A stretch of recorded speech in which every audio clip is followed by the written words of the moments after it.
역대상 4장 10절 말씀입니다. 말씀을 봉독해 드립니다. 야베스가 이스라엘 하나님께 아뢰어 이르되 주께서 내게 복을 주시려거든 나의 지역을 넓히시고 주의 손으로 나를 도우사 나로 환난을 벗어나 내게 근심이 없게 하옵소서 하였더니 하나님이 그가 구하는 것을 허락하셨더라. 아멘. 할렐루야. 하나님이 오늘 이 야베스의 기도처럼 여러분에게도 복을 주시되 지경을 넓히시고 강건하게 하시고 환난과 근심이 없게 하시는 은총 베풀어 주시기를 주의 이름으로 축복합니다. 코로나 때문에 교회가 예배드리는 숫자를 정부가 19명을 넘지 않게 해달라 이렇게 정해놨어요. 19명. 그래서 우리도 19명을 넘지 않게 하려고 하다 보니까 이렇게 예배를 둘로 나뉘었습니다.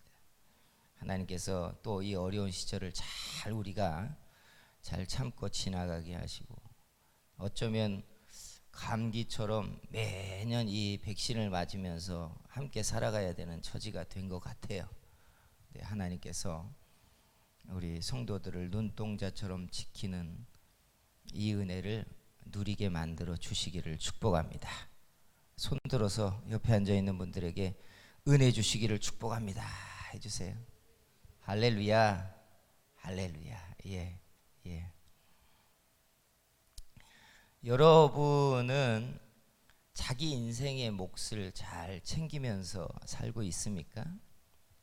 가끔 그 아내분들이 하는 투정 가운데 이런 말들이 있는데 우리 남편은 그렇게 하루 세 끼를 챙기려고 한다고.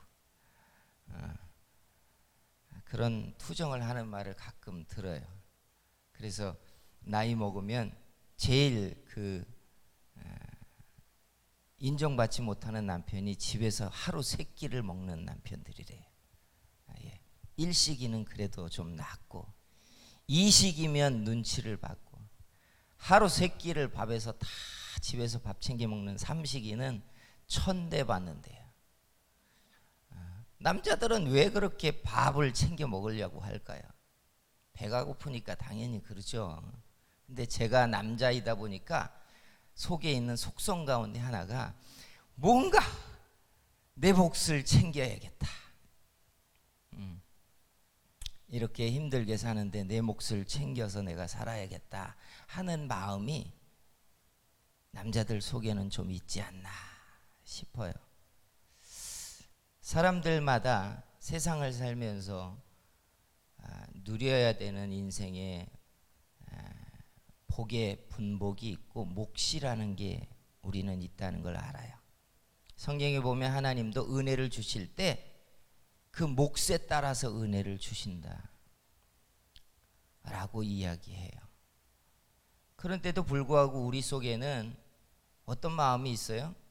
내 몫이 좀 커졌으면 하는 마음이 있어요. 그런 마음만 있는 게 아니라 또 뭐가 있냐면 내 인생에 내 몫을 나는 못 누리고 산다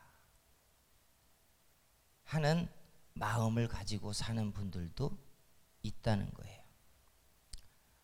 지난주의 말씀처럼 하나님이 모세에게 더 큰 응답과 복을 주시지 않은 이유가 모세의 상을 지키려고 몫에 지나는 것 때문에 그가 망가지지 않게 하려는 하나님의 깊은 사랑이라는 걸 우리는 알지만 그럼에도 불구하고 모세가 끝까지 가나안에 들어가게 해달라고 구했던 것처럼 우리도 내가 누리는 몫보다 더 큰 것을 하나님께서 주셨으며 하는 마음이 있다는 거예요. 야고보와 요한의 어머니가 예수님에게 자기 두 아들의 자리를 구할 때 다른 제자들이 분내었어요. 그런데 정직하게 이야기하자면 그들의 분 속에는 다 나도 그것을 주님께 구하고 싶은 사람이라는 심정을 반증하고 있다는 거예요. 어쩌면 말이죠, 내 몫을 못 누리며 우리는 살고 있는지 모르겠지만 우리 속에 있는 욕망은 내 몫이 좀 커졌으면, 하나님이 내게 더 큰 몫의 은혜를 좀 주셨으면, 내가 더 큰 몫을 가지고 좀 뜻을 성취했으면 하는 마음이 다 있다는 거예요. 성도 여러분, 주께서 오늘 저와 여러분에게 하나님의 말씀을 통하여 깊은 지혜와 총기가 은혜로 부어지는 시간이 되기를 주의 이름으로 축복합니다. 몫은 어떻게 얻어지는가? 몫이 얻어지는 방식이 정확히 있더라고요. 첫째가 뭐냐면 때를 따라 살 때 몫이 얻어져요. 시편 1편에 복 있는 사람을 이야기하면서 3절에 복 있는 사람을 이렇게 설명해 놓고 있어요. 그는 시냇가에 심은 나무가 철을 따라 열매를 맺으며 그 잎사귀가 마르지 아니함 같으니 그가 하는 모든 일이 다 형통하리로다 라고 말해요. 여기에 형통이라는 단어가 어디와 맞물려 있냐면 철을 따라라는 말과 맞물려 있어요. 그러니까 형통이라는 말은 때를 따라 사는 게 형통이라는 거예요. 때를 따라 사는 거. 전도서에 보면 인생은 다 때가 있대잖아요. 웃을 때가 있고 울어야 될 때가 있고 돌을 던져야 될 때가 있는가 하면 모아드릴 때가 있고 먹어야 될 때가 있는가 하면 먹지 않아야 될 때가 있고 살아야 될 때가 있는가 하면 죽어야 될 때도 있대요. 다 때가 있다는 거예요. 그래서 가장 합당한 때를 잡고 사는 인생이 몫을 누리는 것 같아요. 왜냐하면 살아보면 우리는 내 때를 놓치고 산다라고 우리가 아는 일들이 반드시 벌어지기 때문에 그래요. 여러분은 어떠세요? 자기의 인생의 때를 잘 잡고 사십니까? 씨를 뿌려야 될 때가 있고 거둬들여야 될 때가 있는 것처럼 여러분, 은혜는 날마다 받아지지 않아요. 그죠? 예수를 섬겨보면 은혜는 날마다 받아지지 않습니다. 폭포수처럼 은혜가 쏟아지는 세월이 있어요. 그런데 그때 은혜를 족하게 받으면 그 다음에 무슨 일이 벌어져요? 믿음이 자라잖아요. 그 믿음이 자라는 시절이 지나야 더 큰 기회라는 게 보이기 시작해요. 아래서는 보이지 않던 산 꼭대기에 올라가면 보이는 그 모든 장면들처럼 믿음이 성장해야 내가 잡을 수 있는 복이라는 게 보이기 시작해요. 그런데 이 믿음이 그냥 자랍니까? 은혜를 받을 때 촉하게 은혜를 받으면서 사람이 성장해야 그 다음 기회가 찾아오기 시작해요. 기도 아무 때나 될 것 같지만 그렇지 않아요. 그렇잖아요. 근데 기도를 해야 될 때 기도를 족하게 해놓으면 무슨 일이 벌어져요? 그 다음에 찾아오는 시험의 때를 이겨가기 시작해요. 하나님의 말씀에 은혜를 받고 믿음이 성장해야 되는 때를 잘 잡고 성장하면 그 다음에 오는 축복의 때를 잡을 수 있는 기회가 발생해요. 이게 때입니다. 이게 때라고요. 근데 이 때를 놓칠 때가 있잖아요. 가만히 놓고 보면 때를 잡지 못하고 엇박자로 인생을 살아버릴 수도 있다는 이야기예요. 이 엇박자가 반복이 되면 우리 속에 있는 의식의 패턴이 놀랍게 엇박자의 의식의 패턴이 내 안에서 흐르고 있다는 것을 인지해야 돼요. 내 의식이 순하게 내 앞에 다가오는 축복의 때, 기도의 때, 은혜를 받아야 될 때, 헌신해야 될 때, 복을 잡아야 될 때를 묘하게 내가 지나가 버리는구나. 이게 반복이 되면 우리는 하나님이 내게 주시는 분복이라는 몫을 못 누리고 살게 되어 있습니다. 그래서 기도하기를, 하나님, 내가 순종의 사람이 되게 하시고 때를 따라 사는 지혜를 얻게 해주세요. 성령이 우리를 아무리 때를 따라 살도록 인도를 해도 우리가 내 정신으로 엇박자로 살면 무슨 소용이 있겠어요. 그래서 몫을 누리는 사람이 누굴까 하고 쳐다보면 결국 때를 잡고 사는 사람들이에요. 성도 여러분, 우리가 우리의 정신으로, 거역하는 정신으로 때를 거스리는 사람들 되지 않기를 축복합니다. 아이들을 볼 때도 그게 보여요. 우리 아이들을 가만히 보면 저 아이가 자기의 때를 순응하며 사는지, 아니면 거역의 정신이 강해서 때를 놓치고 지나가고 나면 꼬리를 잡고 사는지가 보인다고요.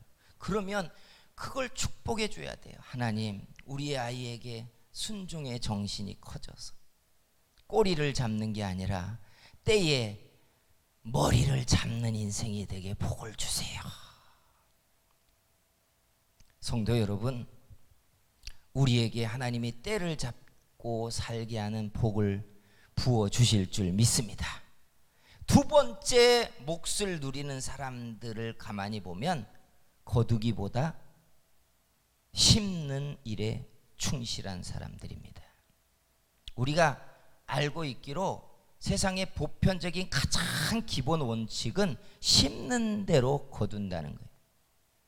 주께서 그랬어요.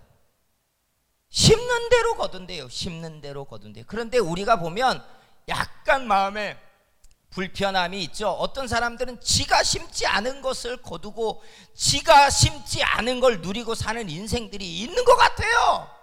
어떻게 줄을 잘 섰는지 말이죠. 내가 딱 가니까 새로운 창구가 열려서 내가 그냥 1번이 되는 거예요. 그런 적 있잖아요. 쫙 줄 서 있는데 저 뒤에 서자니 한참 걸리고 갖고 닫혀져 있는 창구에서 어슬렁어슬렁 거리고 있는데 그 닫혀있던 창구가 갑자기 턱 열리면서 내가 1번이 될 때가 있어요. 인생이 그렇게 살 수도 있습니다. 자기가 심지도 않은 걸 거두고 수저를 들고 들어갔는데 밥상이 차려져 있는, 그죠?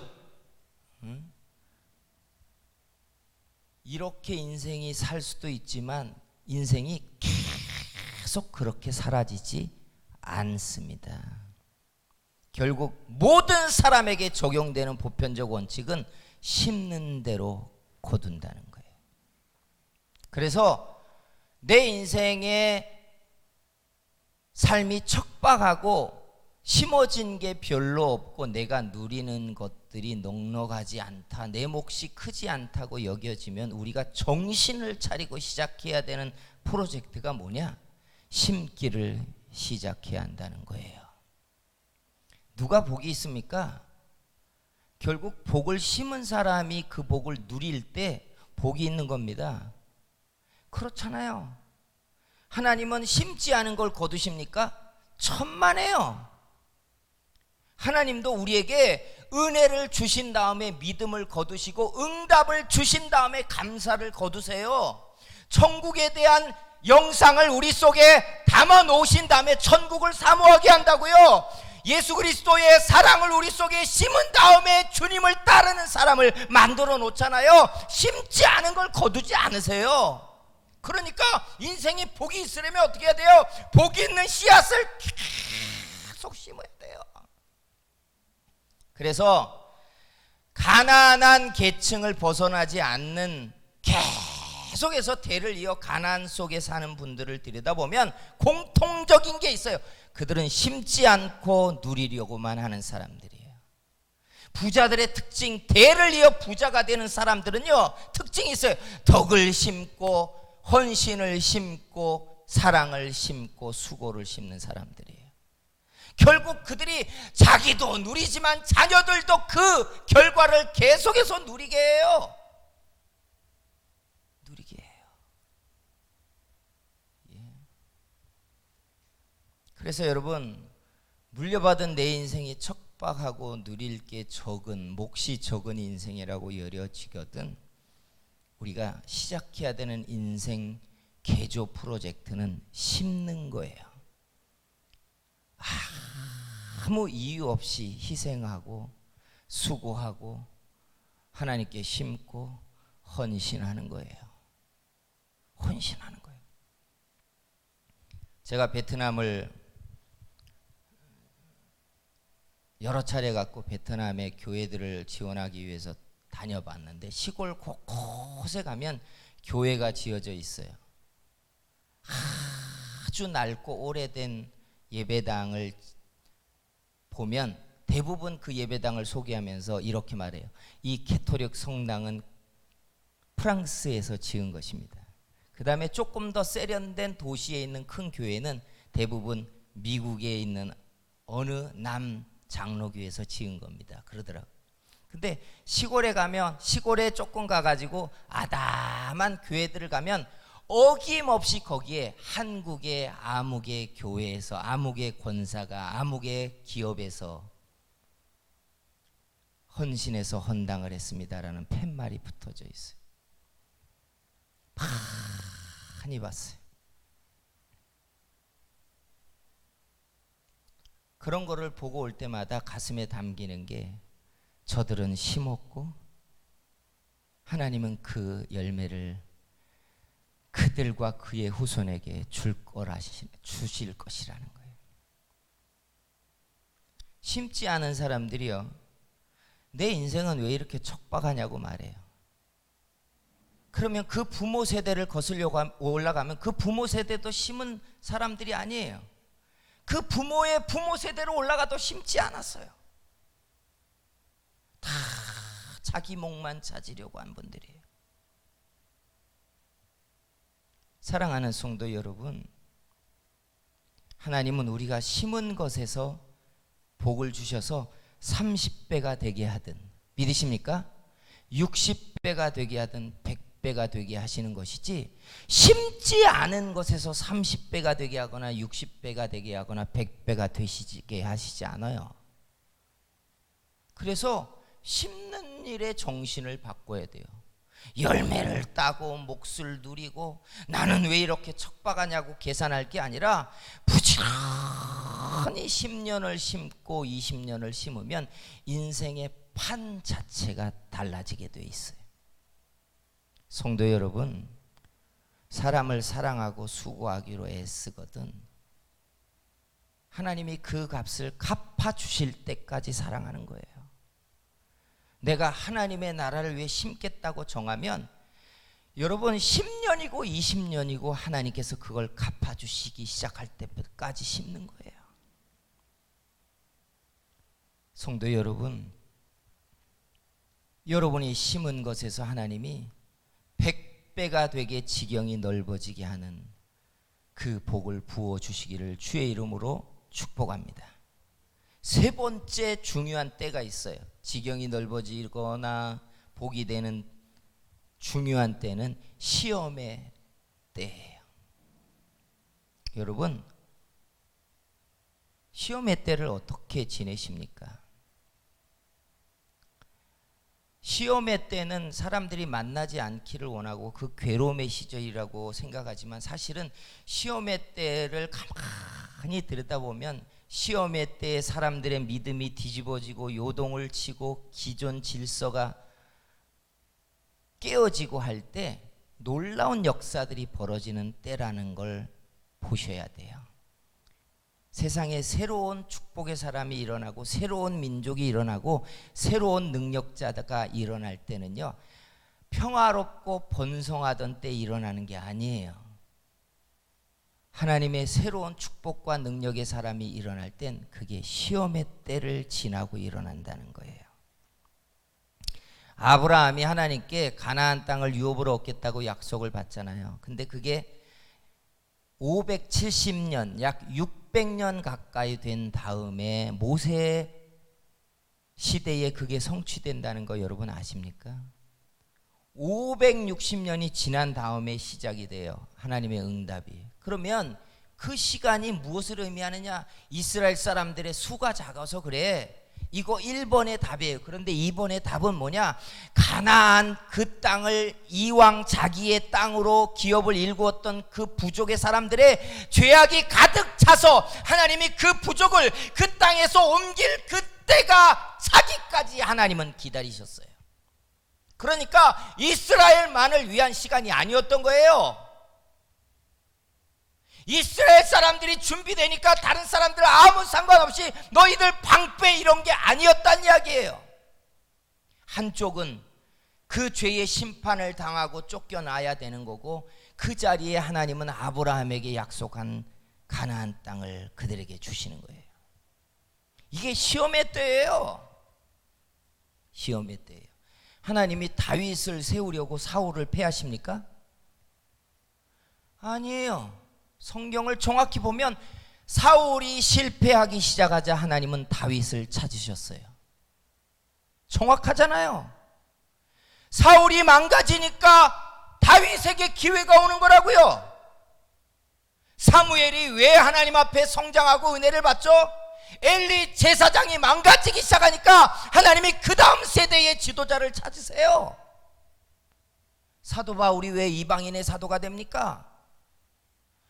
사도 바울이 능력이 있어서 천만에요. 정확히 성경을 보면 예수님이 세운 사도들이 이방 선교에 부정적이었기 때문에 이방인에게 가서 복음을 전하는 일을 주저하고 있으니까 이방인 선교에 꺼리낌이 없었던 새로운 그릇을 하나님이 택한 게 사도 바울이에요.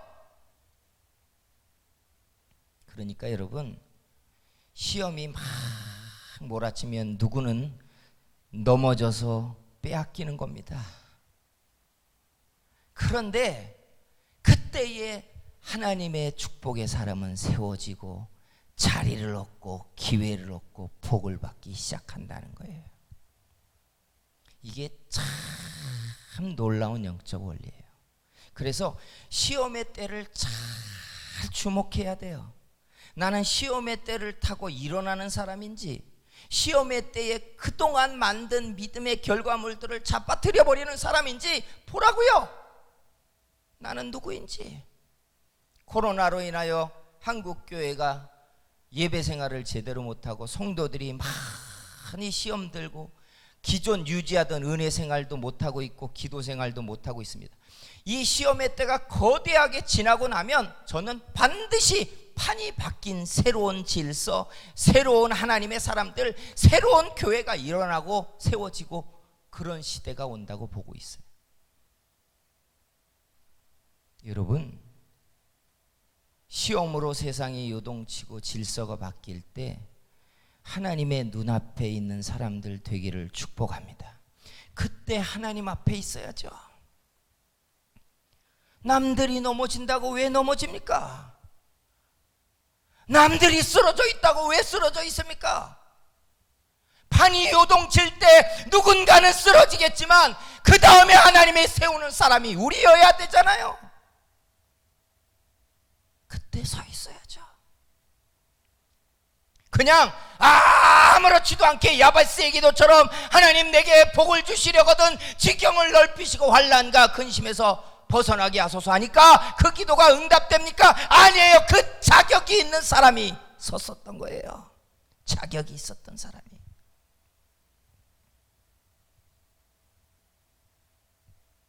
여러분, 시험이 흘러가고 있고 세상이 요동치고 있거든. 그때 깨어나십시오. 그때 하나님의 낯을 찾는 사람들 되기를 축복합니다. 주께서 그때에 그 다음에 서 있어야 될 사람을 찾고 계시는 거예요. 엘리야 시대가 끝나가니까 하나님이 누굴 찾아요? 엘리사를 찾잖아요. 시험의 때는요, 세상이 요동치고 있을 때는 사람의 지경이 넓어지고 복을 받아야 되는 때예요. 그때 하나님 앞에 서 있어야 돼요. 그때 우리 성도교회가 이 시절을 지내면서 하나님이 한국교회를 다시 쓰시고 세우실 때 그 의로운 손에 붙들려 세워지는 교회가 될 줄 믿습니다. 여러분이 시험의 때를 지나고 나서 하나님의 나라의 믿음의 큰 그릇들로 세워지고 그 지경을 얻는 축복의 사람들 되기를 주의 이름으로 축원합니다. 기도하겠습니다. 같이 이 시간에 합심해서 한번 기도할게요. 주님, 내 지경을 주께서 붙잡아 주시고 몫을 잃어버리지 않게 하시고 심는 심정이 일어나지게 하시고 시험의 때를 지나 세워지는 인생이 되게 해달라고 우리 주여 삼차 같이 기도합니다.